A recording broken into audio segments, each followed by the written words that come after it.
All right, and welcome back everyone to another episode of Wholesaling the Cool Way. I'm Jasper Cool here with my dad, Mark Cool. And on this show, if it's your first time listening, we just like to share some victories and challenges and what we've been working on over the past week. We both run wholesaling businesses that are focused in North Carolina. And so, yeah, we typically like to kick it off with inspiration, which could be books or podcasts or anything else that we've picked up over the past week that we enjoyed. So, you want to kick us off with that? Yeah. Um, I was trying to remember my week and having trouble doing it before we came on here. Uh, we were originally supposed to have a guest today, so I was kind of getting ready to prepare for that, change gears. But yeah, I listened to some Hormozy stuff this week, and honestly, I can't remember what, but I remember being inspired at the time. So I guess it wasn't, I couldn't find it in my history when I was going through YouTube. I've been jumping back and forth between accounts. So yeah, Alex Hormozy, shout out to him. I've been listening to Abraham Hicks again, which I haven't done in a while. I kind of needed to get my mind right and my energy right. So I listened to that, Abraham Hicks, which is kind of like, what do they call that? The thought is creative, or there's another term for it. But anyway, our thoughts create our reality is the thrust behind that. And our Mhm. energy really, like our vibe attracts our tribe, that fun saying that everybody was using for a while. But it's Yeah. good for me to ground myself back in that. There are a lot of videos and talks that they do on YouTube, and I listen to them. It just helps me get my mind right about what's important and what I'm doing, and my outlook and my energy around it. So Abraham Hicks, and then I decided I needed to get do more reading at night. So I've been reading some poetry, which is really good to change my brain and my just get on a different track than business or anything else. So this week I've had Mary Oliver on my bedside table, which I really like. She writes a lot about nature and the outdoors. I think she lived like on a piece of property in the woods, and she writes a lot of really beautiful stuff about just the spirituality of nature and creatures, and she just observes a lot and writes cool poems. So uh, Mhm. been reading some of her stuff. And yeah, I think that's all I got. I don't know that Nice. Deal Lab was really inspiring this week. It was more preparing for the for the apocalypse, right? That Yeah. was, but we could talk more about that with the market and what happens in a downturn, or if that's coming, as far as Yeah. topics. But yeah, that's what I got for. That's what I'll check in with. I'll leave it at that. Nice. Nice. Well, for me, I'm still reading the book Buy Back Your Time. I've been reading that a bit this week. Also was reading 4 Hour Work Week again, rereading that Oh, one. nice. Yeah, And yeah, that was a good refresh for me. I was kind of jumping around. It's kind of one of those books that you don't have to read in order anyways. You can kind of jump around. yeah, But it was good for me. I was reading that because I was just like thinking about what I want to charge towards, what I want my next goal to be really with the business and everything. So that was really good to reread that and just his mindset I really enjoy. So that was a good one. yeah. And then also Cool really mindset. enjoyed this podcast called Money Wise, which I listen to pretty religiously every week. I really enjoy that podcast.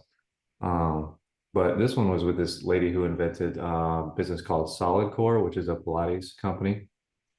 And so at first she started a nonprofit for like homeless people, helping them get back on their feet and get jobs and stuff. And she saved up $175,000 doing that over a few years.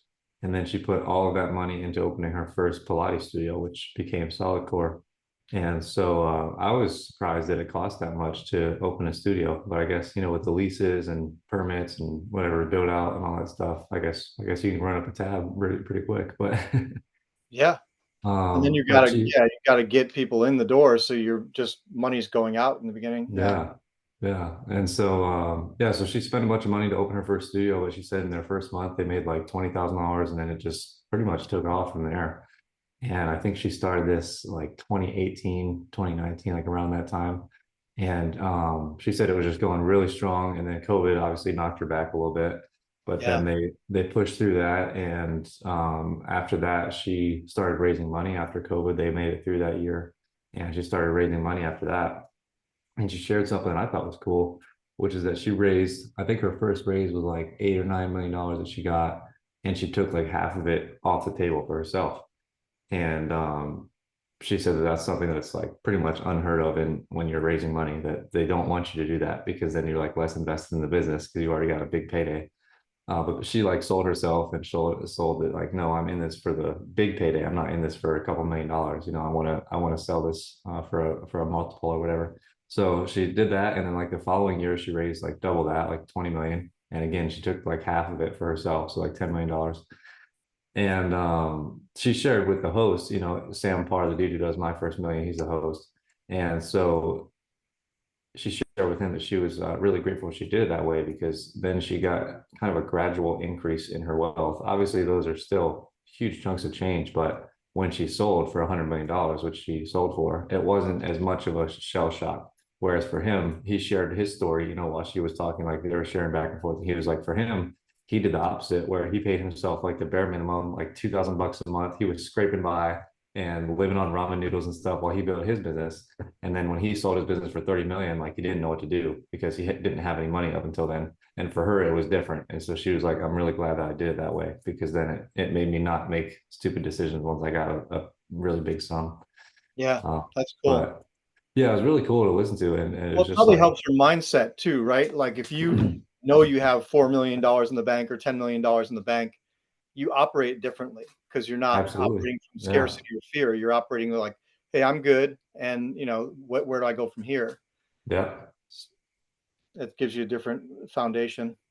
Yeah, she said that too, where it just allowed her to make more solid decisions and look at the business more objectively rather than like, I need to open this location so that I can pay my bills. It's more like, okay, what's the best move for the business to do next? Like it's not personal anymore. So yeah, great point. But yeah, that was a really good podcast. I really enjoyed that one. And then I started one that I didn't finish yet, but it was with Dan Martell, who wrote the Buy Back Your Time book. He was on Lewis House, and I like Lewis's podcast, so I was listening to that one. But I wasn't finished yet. But really enjoying that one so far. It's more just about mindset rather than like tactical stuff. But I enjoyed some of the things that Dan shared. He shared something which I don't remember the exact quote he shared, but it was something like your work ethic is like directly attached to your gratitude or something, something like that he shared. Whereas like the more grateful he's feeling, the more that he wants to work, and vice versa. Like the harder he works, the more grateful he feels because he ties it back to like gratitude for his life and where he's at and stuff. And he's also just a great model for the who not how, or you know, he calls it buy back your time, but he's just a great model of that where his executive team has the capacity to spend up to $50,000 to solve a problem for him. And so I just thought that was awesome. Just the amount of autonomy in his team. So like his lower level people was like $50 and then it's 500 and it's 5,000. But like his executives, they can spend 50,000 before they bring a problem to him. So I thought that was just awesome. Yeah, that's great. Very, very inspiring. But yeah, I think that's enough. Those are things I listened to this week. So you want to shift on over to business check-in, victories and challenges and anything else from the past week? Yeah, I'm going to pop back in with one thing because I remembered I listened to a strategic coach workshop too that was on Colby and print and personality stuff. I don't know if I Oh, have a nice. takeaway for it though, but it was definitely thought provoking. There's another personality assessment called print assessment, and I guess it was like the different mindsets of the way you work. I did this Colby assessment for myself and my team, and Jasper, you did it too. And then strategic coach uses this other one called print, and she was breaking it down more like how Colby works. And then the print one, it's like the Colby is the how you work, and the print is why, right? And the Okay. why is very interesting because my whys were they give you two main ones when you do this questionnaire, and mine are to enjoy life and be in balance kind of is one of my big ones, and then the other one is to be self-sufficient. So those are my two big drivers, those are my whys, and then the Colby stuff is like how you do things, like what Hmm. when you're inspired to action, what you lead with and how you go through these categories. So anyway, inspiring for anybody who's interested in that kind of stuff. I think the print one is free or pretty cheap to take, and then you Nice. can get like what what your general why is as a human, like why you do things that you do, and then the Colby or other things like disc or stuff are like the how or the way your action modes. So Hmm. anyway, I just thought I'd pop in with that because something you said triggered that, because some of the people who were speaking on this one were talking about their different modes Yeah. of working, and everybody's got their own motivations and their own reasons to do things, and it's good to understand those things because it helps you to determine questions like what's my next move in my business, or do I want to scale this up big, or do I want to just have it be lower scale, less maintenance, or like there are a lot of different questions. There's some people who Yeah. just want to win at all costs, or they're like she went through all these different print things, and like some people are just driven to win and succeed and win and succeed. But my thing is not that. My thing is to have a balanced life, right? Like I want Yeah. a certain amount of success, but I also want to enjoy my life while I'm living it, and not be like wake up 10 or 20 years down the road and be overweight and out of shape and unhealthy and but have a lot of money. Like so, and we see those stories too.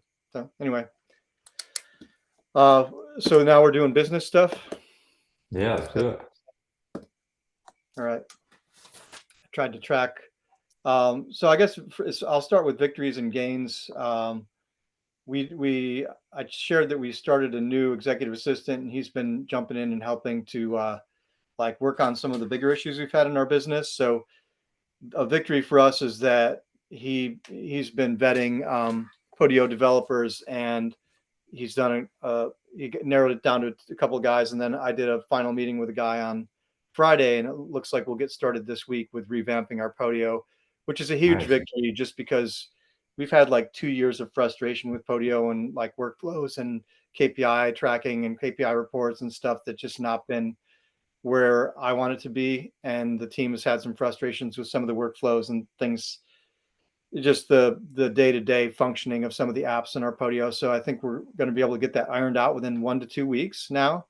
And that's a huge Sweet. victory. Yeah, because it's really going to affect our productivity and the way we work on the team. So Yeah. excited about that. Excited to have somebody who can just jump in and roll up their sleeves and get something done. And that's a victory for me too, is that I have somebody who I can just say, hey, this needs to get done. And then he just goes and does it. and and doesn't ask me a lot of questions unless he needs a little bit of clarity. But then he'll just turn around and be like, hey, this is mostly solved. Will you just check in with me and just give me, make sure I'm doing it the way you want it? Like that kind of thing is great.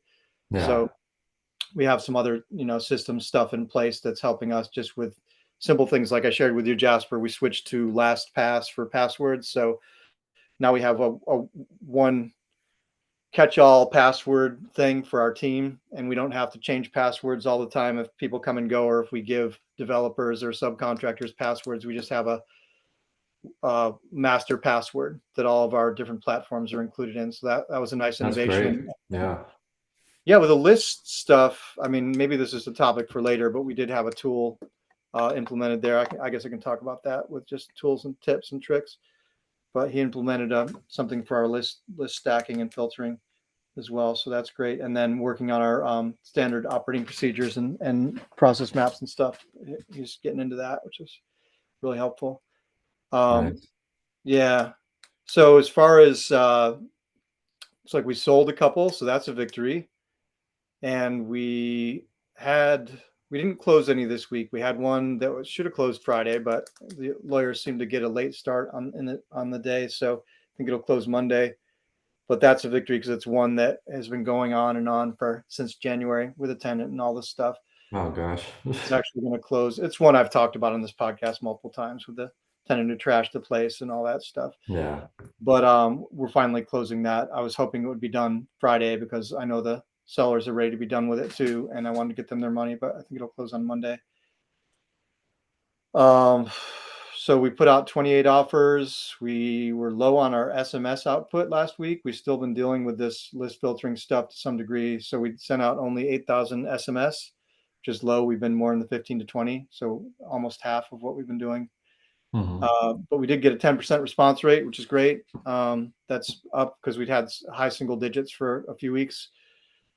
What else? 90% delivery rate on that. We got 29 SMS leads. I think about 15 from the cold caller. So like 45, 50 leads this week. Sent out 28 offers. I think I said that. And Sweet. then I think we got some contracts this week too. Let me look at my Slack really quickly and I'll tell you if we got a contract. I don't know. I think we got one or two. Contracts July 17th. Was that this week? Yeah. July 16th. So we got two contracts this week. Nice. Yeah. Vacant land and a vacant house. Nice. No tenants to deal Yeah, with. So we got one that's house great. and one land contract this week. So that's great. We're getting back on track. We paused a little bit and we had no contracts last week. Normally we're like at 3 or 4 weeks. So that's 2 is good. And yeah, so that's my general KPIs as far as. Did I say we got 2 sold? Yeah, I'll just talk a little bit about the solds and the close, and then I can go into challenges and tools and stuff for a few minutes, and then I'll sign off with that. All Um, right. one of the ones we sold is a subject to that I was biting my nails about, so I'm really grateful to have it sold. It was kind of like a challenging one because we really needed a buyer to come in with 30K to do an owner finance sale. We took it over subject Hmm. to taking it subject to selling it owner financing, and we needed the price point for the house was fortunately the seller. It's like moving ready, and the seller had an appraisal for 226, so we sold it for our full asking price of 226, and then the buyer's bringing 30K down, and that pays off the seller their equity, and then the buyer pays us, monthly, and we make some cash flow. Plus, we make that initial 30K is our built-in profit because we're buying it from the seller for 195, selling it for 226. So I failed to mention that part in the beginning. So our purchase price is 195, including the loan we're taking. The loan is 165. The seller gets 30, right? So I know this is a wholesaling podcast. I'll just keep this brief, but taking a loan subject to 165, we committed to 195 to the seller. The buyer's paying 225, so they're bringing in 30K down, which goes immediately to the seller, and then we have 30K on the purchase price that we'll get when they cash us out, plus some monthly cash flow. So it's a subject to owner finance deal. So we make 30K upon closing is like our locked in profit with the purchase price, and then we have a monthly plus interest profit on it as Nice. well. Yeah. So I mean, ultimately, when you look at these deals, like they're paying 226, and if they paid it over 30 years, this loan, they'd be paying 540,000, right? So it's like a Yeah. $300,000 profit if they paid for 30 years. They probably won't do that. They'll probably cash us out at some point, but we'll make somewhere between 30 and 500, 30 and 300,000 on it. Depends on when they cash us out, right? Yeah. So that was a victory just to get that one locked down. And, I was on the clock with the seller because they, you know, they moved into a new place already. They're paying a mortgage on this one plus the new place for this month, and so they didn't want to be doing that for another month. So um, I'm very grateful that we have this closing next week, and that the seller will be off the hook, and we'll be off the hook with the seller, and the deal will be moving forward into the Yeah. owner finance stage. And then the other one Sweet. we sold was a funky property that is at a corner way out in the country, in a rural county, and it was like a gas station at one point, and there's a two car garage and like a shed, maybe a little old house, and everything was run down. But this guy bought it, whose mom lives down the road. I think we found the buyer on Facebook Marketplace or Facebook groups, maybe even Craigslist. We've been using Craigslist more too. Um, but anyway, he came in and he's buying it, and that's a relief because that one was kind of a tricky one to sell, and we Yeah. got that down. So, and that's just a straight assignment of contract deal, so more straightforward. And then we had another one that was supposed to close this week, and this is one of those. I guess that's more in the challenges category of can segue into challenges where we did an assignment and agreed to the assignment with the buyer, and then he got his lawyer, and we asked him if his lawyer does assignments, and he said yes, and then the lawyer told us they couldn't do an assignment, and we had to close out with the seller and wait 7 days before they would close with their buyer. So Oh my it God. was annoying. And then we asked the buyer if he would work with our our attorney instead, who will do the assignment, and he refused to, and he's working through an agent. So it was like a telephone game. And so finally we were like, screw it, we'll just close this thing, which cost us an extra $1,000. And so we did that. We should have closed that on Friday, but I haven't gotten the confirmation from the attorney, and then we'll close it again next week with the buyer. So that's a challenge, just dealing with those types of attorneys. Jasper, I'll share the attorney name with you so you don't get mixed up with them in the future. One of those Yeah. attorneys who thinks that assignments are bad. Yeah. So we're creating a blacklist tag within our Podio, so we can blacklist like buyers who try and steal deals, or attorneys we don't want to work with because they don't do assignments, that kind of thing. So you can just go like search up attorneys and then filter by blacklist and see who's in there in case they come up. Yeah. But, so that was a challenge. We did solve it, obviously, but we solved it and it cost us some money, so that's frustrating. Yeah. And then what else? I had another challenge I was going to check in about. That one where we need to file an estate and everything, just for people who might run into a deal where you have to do an estate file. We had a deal, and it's a vacant land deal, and we already have a buyer for it lined up, and we're like under contract. He's been ready to close for weeks, and the seller hasn't wanted to do their part, and so they were the sole heir, and their parents died, but they never filed the estate. So they have to like file the estate file with the county, and you have to get some stuff together and maybe some affidavits, and they dragged their heels and hadn't wanted to do it. So we're like, okay, well, we'll find an attorney and we'll take that out of your end at closing if that's okay with you. And they're like, okay, great, do that. Because we thought it would be like a few $100s to file some things and pay some attorney, a couple hours of work. Hmm. So we got set up with an attorney who does estates through our closing attorney, and got in touch with them this week. And I had a phone call, and their minimum to starting off to do this is $6,500. So just for anybody who's thinking about this, I don't know if this is all estate lawyers, but it seems like I dealt with one other estate lawyer a couple of years ago, and it wasn't, he advised us, but he didn't do that much. And he ended up, I can't remember, his bill was like $500 or $600. So that's kind Yeah. of what I was expecting. And then all of a sudden I've got these people saying, yeah, we need $6,500 to do this. And the profit on the deal, the seller's not even making that much money on it. So he's making Yeah. like 10 or 12,000 off this piece of property. So he's not going to go for that. Did you already pay him? Pay the attorney? Yeah. Oh no, it's a deal breaker for us unless we can find somebody else. Okay. Yeah. I just sent you the one that I used this year. Okay. He Is was he less costly than that? he was expensive to me, but not compared to yours. He was $3,200. So Okay. Yeah, I think you shared him before. I've got to put him in my system. yeah, he's a good guy. He was really helpful. He was prompt. He kept me updated, and didn't go. He quoted me 3,200, and it ended up being 3,200. So I appreciate that. Didn't go over budget. So And he filed the estate and did everything that was needed to be done for that.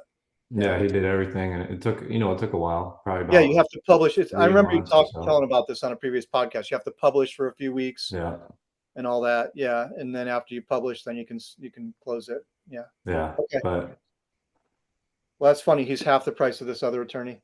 yeah. So you might be able to find someone who's half the price of him, but I mean, worst Yeah. case, The other guy that I dealt with is out here in Hillsboro, and he was referred to me by Mike Parker.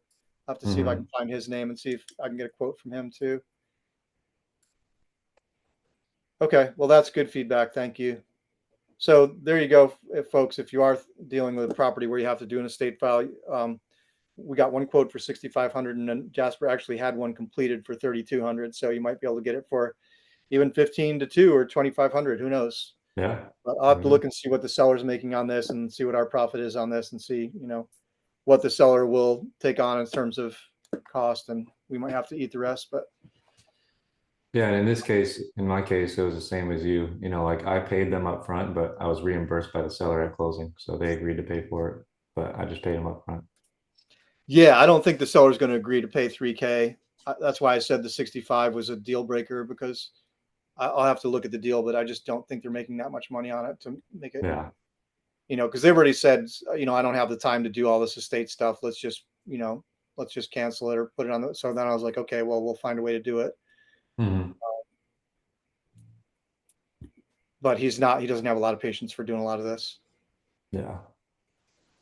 Yeah, I just looked it up. We're only paying the seller $6,000 on this. Oh yeah. So that means we're going to have to eat a lot of that cost. It's just a matter of what our profit is on it. And I think our profit's pretty good on it, actually. I think we sold it for Yeah. like 18 or something. So it might be worth it. Yeah, we're going to make a $12,000 profit on this property. So even if we pay the guy 3, we still make 9. So Yeah. probably worth That's it. good. Yeah, and the sellers agreed to pay a few $100s. So you take a few $100s off that lawyer bill and then still make money.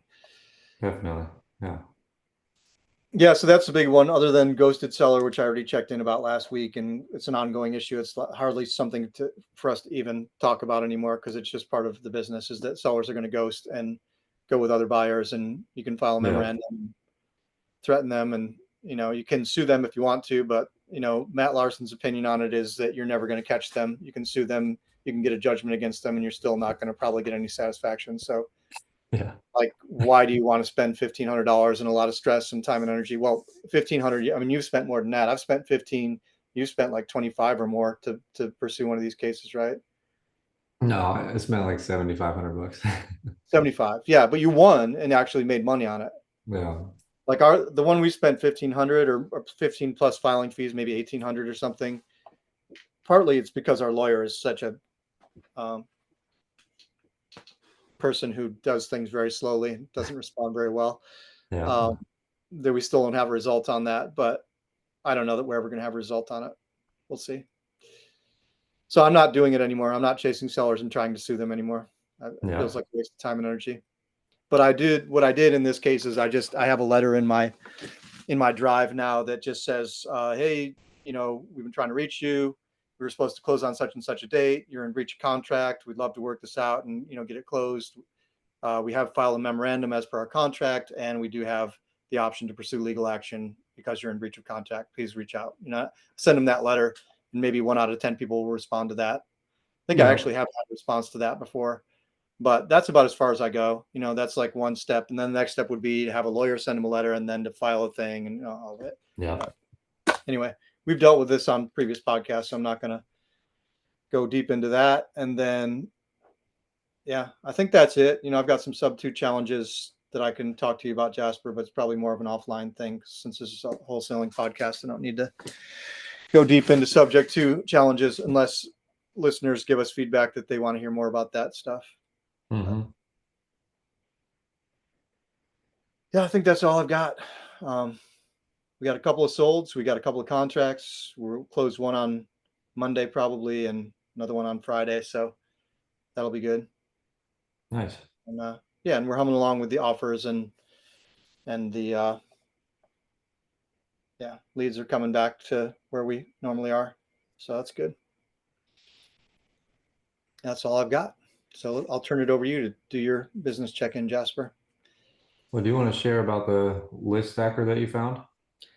Oh yeah. Well, so yeah, I can't remember the name of the other one that our executive assistant had one that he'd used before. Mm. REI Sift. Have you tried that one? And Yeah, then your we feedback to me was, yeah, that's one's pretty cool, but when you have like 50,000 pieces of data to input and they charge you per piece of data, it ends up being pretty pricey. yeah. And so I said that to him, and I was like, I'm not sure if it's going to be worth it for us to do that and upload all our pieces. And really, the main goal here is for us to be able to take our lists, to pull our list, filter them against what we've already, text or cold called, and then skip trace what's been filtered. So we're not Mm. skip tracing an entire list and spending that money, right? So he figured out that Lead Sherpa allows you to upload all your stuff for free.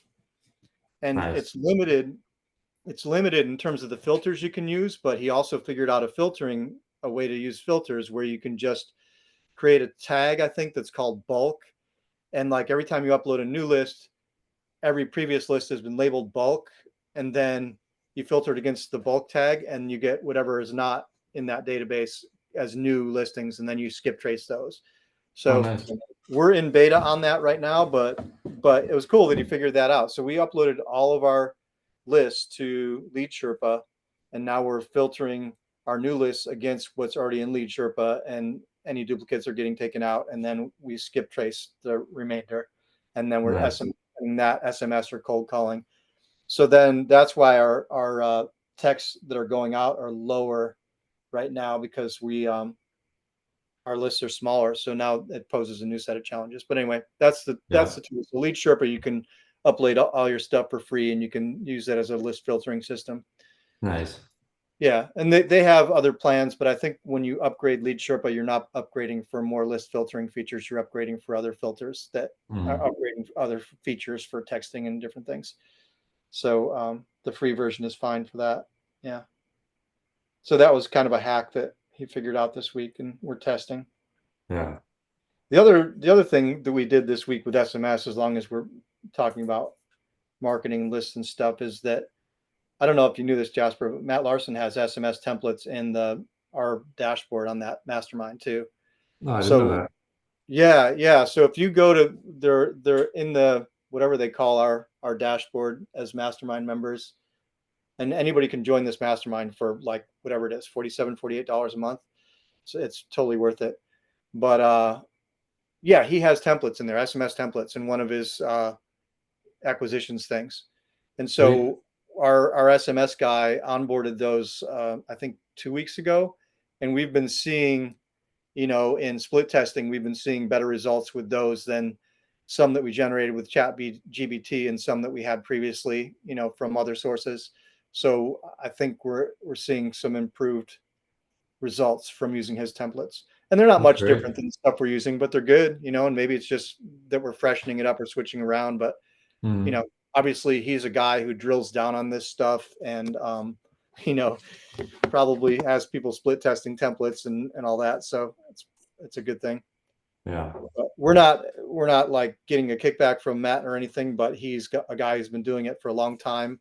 He has a lot of free resources and videos and stuff out there, and but you can also join his mastermind for really cheap and get some really valuable content and resources. So recommend it if you have the Yeah. budget to spend less than $50 a month on a mastermind.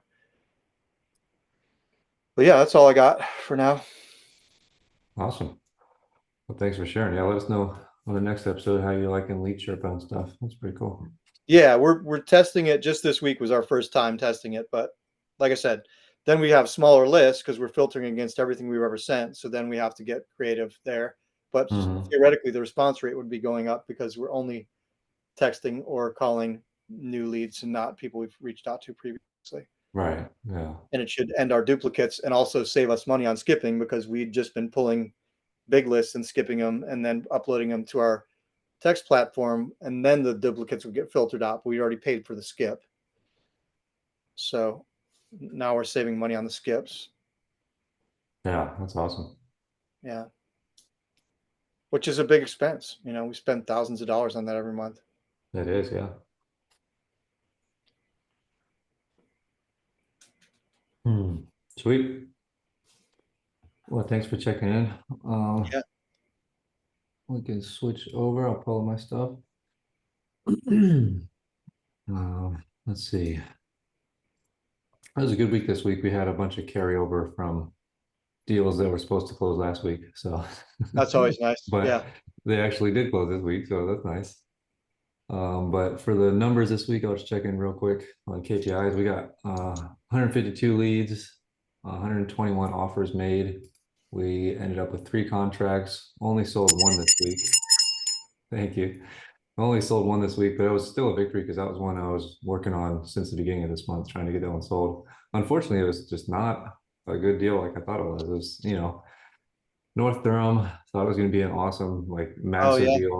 massive deal for us. Turned out it had major foundation issues, so that just destroyed all profit, and ended up selling it for hopefully 5K profit, but it's still not set in stone because I ended up selling to New Western because I had no options. Like my offers were just so far off, and the seller wouldn't budge, unfortunately. But anyways, we got it sold, so hopefully it'll close.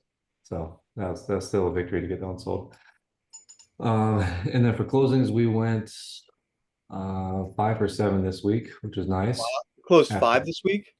yeah, after going 1 for 4 last week. So It's huge.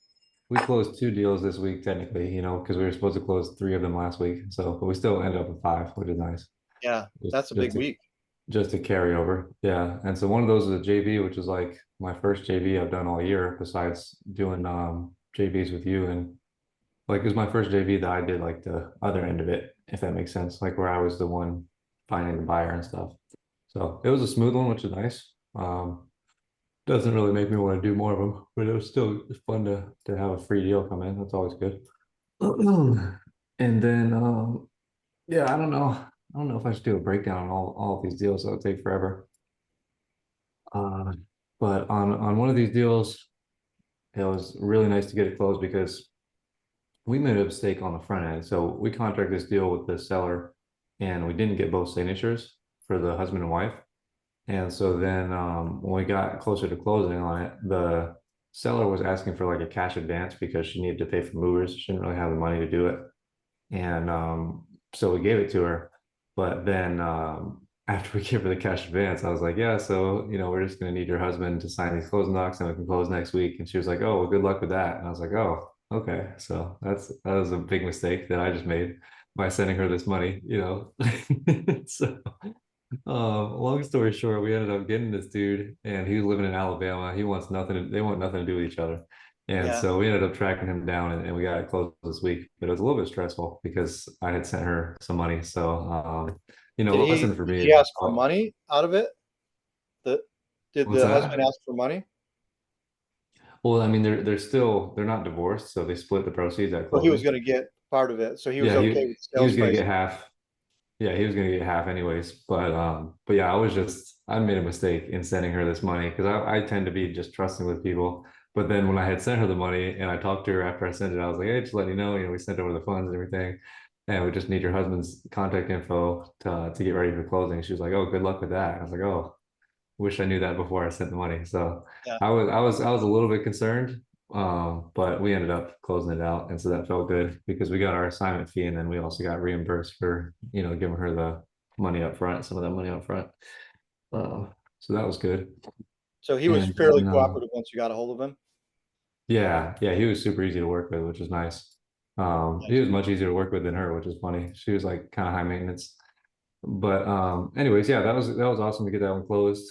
And I'll learn from that next time to probably not do that in the future because I like to do that because like it separates us from doing a traditional sale, because like no one's going to really do that. And so I feel like that's how we can provide value if we can get creative and give people money for movers or like help out with stuff like that. But next time, like I'm doing one next week, kind of the same thing, but in this case, I'm paying the movers directly. I feel like I'm more covered in that instance. Yeah. And so I'm just going to pay them directly and then seller will reimburse me on the closing. So I'm just going to do that way in the future. I'll just pay the movers directly. Um, but yeah, Is that anyways, for a seller, for a owner occupant seller, or for a tenant? yeah, for owner occupied seller. So yeah. Um, and then we did another one this week, which is awesome that we closed on time. So this buyer was Hispanic, and he kind of goes back and forth to Mexico, and so he was leaving the country last week for like 3 weeks, so he wasn't gonna be back to the end of the month. And thankfully, he let me know about that. I've had a situation where the buyer just leave, and then it's just like, oh, I'm not in the country, can't close. But in this case, he reached out to me beforehand. He was like, hey, like, can we get the HUD like a week early so I can send in the money and everything? And I was like, cool. So that was awesome. So he sent in the money a week early, and then we were able to close on time. And for this one, it was super important because she was getting foreclosed on, or not foreclosed on, but it was going to auction the following day.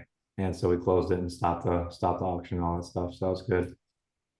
That feels good. That was like my third one in this past like 30 days where we did foreclosure. I usually don't do too many of those, but I guess we've been getting lucky, or I don't know if it's lucky or unlucky, but we've been able to solve them. So it's been nice. Yeah. Yeah. And then the last one that was kind of weird this week was this one that we contracted in January. And we were supposed to close actually around this time. We contracted it with just a super long closing date. And because the seller, for whatever reason, he wanted 6 months to move out of the house. This is like, I don't know how it can take you that long. But anyways, we were trying to close, trying to close all this time, like we were trying to close sooner. And he was just not having it. He just wasn't moving anything out. And so then it comes to closing day, and I get a call from the attorney, and they're like, "Yeah, so the seller was not planning to be out of the property today. Like they said they were just gonna get the money, and then they were just gonna have like a couple months to get out." I was like, "Well, that's not even close to what we agreed on." And so, long story short, we got him and the buyer. The buyer was pissed, but the seller was pretty chill to just agree to 1 week after closing. So he signed and everything, and he'll get a week after closing. Good luck with And that. Doesn't sound like he's going to be out in a week. yeah, he probably won't, but I mean they're holding his money, so either he doesn't get it or the buyer just gets all of it. So we'll see. Uh, but yeah, so that was a fun one. But at least we got it closed. So that's pretty much it for the closings and stuff. And then we got one new 5-star review this week, which is great. Nice. And yeah, I think that's probably it for victories and stuff. Uh, yeah, yeah, I think that's it. Yeah, for challenges, my main challenge has been I posted that job posting on online jobs and Upwork and stuff, and just not really getting any traction there. So maybe I made a bad job posting, or I don't know. Who are you trying to hire? Trying to hire like, I mean, Matt calls it a lead manager. I don't know Yeah. necessarily what to call it, so I just called it the same thing. Just basically looking for someone to replace me. So I was hoping I was going to get a lot more applicants because I really want to hire that position soon, but I'm just not having much traction. So I might have to reach out to a couple other companies that I've heard of that help you like recruit virtual assistants. So I might try that. Also But use ChatGPT to write your job description and tell it the qualities and the duties that you're looking for. This helped me. Like just go into ChatGPT and say, I'm hiring a person for this position. Their duties will be this. You know, this is what I want for them. Like, just do a vision statement for it, and mhm. what's the best ad to attract this person, Yeah, and okay, and they'll give you like ChatGPT will give you some suggestions. that's a good idea. But also, I might have some people in my. I've got so many applicants for a few different jobs that I'm working on right now. I might have some people for you, so we should talk offline about it. Yeah, I mean, I don't know, and I had 5 great executive assistant people that have real estate experience. So one of them could be good for you, or I do have acquisitions job post up right now, and I've got a lot of applicants that are really good. So oh we should nice, talk offline. nice. I might be able to put you in touch with a few people. Yeah, that'd be cool. Sweet. Uh, yeah, I think that's it for this week for me. Yeah, All right,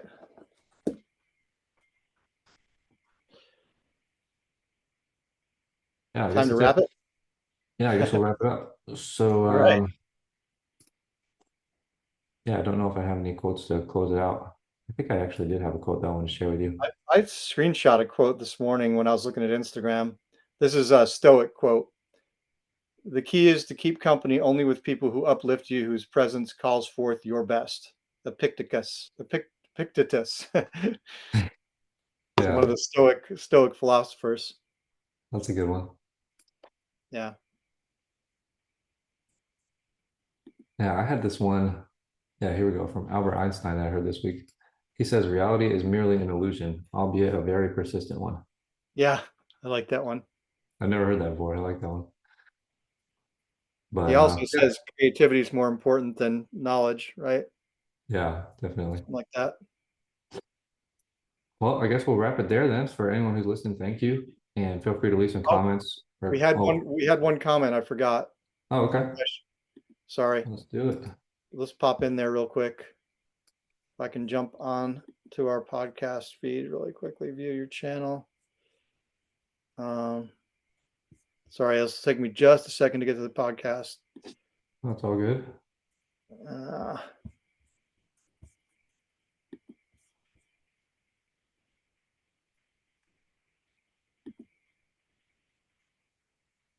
oh, sorry. Maybe I'm not going to be able to get to it. I meant to have the tab open. Maybe I'm Yeah, not I going to could hit. try to look it up too. View your channel. Playlists. There's one view where it just shows all the comments, but I meant to have it open and somehow I got out of it.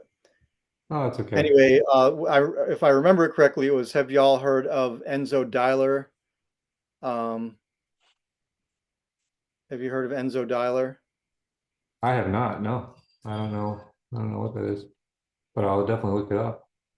And then there was another question along with it. Let me see if I can find it here. Here we go. Have you guys heard of Enzo Dialer? This is from at Chief Keef 8902.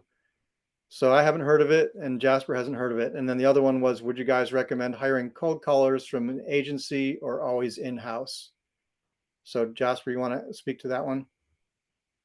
Yeah, I would probably recommend. I mean, I guess it depends on where you are in your business, but I would probably recommend doing it yourself first, just so you can save some money. It's cheaper, and then you can kind of understand what metrics to look out for when you do hire an agency, and then you can kind of know if an agency is BSing you or not. Because I just know I did it that way myself. I started first hiring by myself, and then when I tried a few agencies, I was like, okay, this agency sucks right away because I knew like they're making this many dials and they're getting this many leads, the ratio's off. So I would Yeah. recommend if you can, if you have the time, just start with one, maybe two cold callers. You'll, like I said, it'll be cheaper than hiring an agency, and then you can kind of understand how the process works so that you don't get sold by an agency on lackluster quality. And then, once you do that, if you enjoy it, scale it up. If not, then you can hire an agency and you'll be better prepared. So that's my opinion. Yeah, and you've got more experience with cold callers than I do. We really just started using cold callers this year. Otherwise, I've done cold calls, or my acquisitions person has done some, but I would just say that, like, when you're hiring somebody in-house, then you have training and management to deal with. When you're hiring an agency, you don't have that to deal with. Yeah. So that's something to consider. But as Jasper said, it's going to be less if you hire somebody off of Upwork or Online Jobs PH. You can hire somebody for a very low price, and if you have the time to train them, then you can mold them to exactly what you want. You can have them use your scripts exactly the way you want them to. So that's a good thing. You can really build your own cold caller, as it were.